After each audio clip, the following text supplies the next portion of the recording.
Andito tayo ngayon sa Bangkal Bridge, papuntang Silang, Cavite.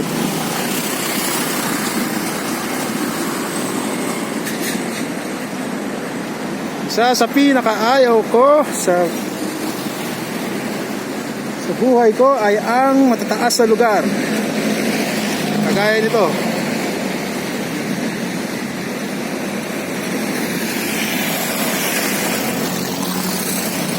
Nanginginig ako. Sensya na ako. Nanginginig ako. Yan. So, galing pa akong Binyan. Nandito ako ngayon sa Bangkal Bridge. Ito lang ako talaga pinunta ko, ang bridge na ito.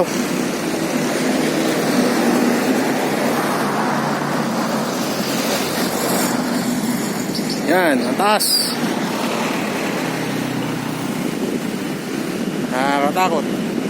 Anyway, ngayon ay ako'y pauwi na. At masaya ako na nakita ko ulit, muling nasilayan ang bridge na ito. So maraming salamat.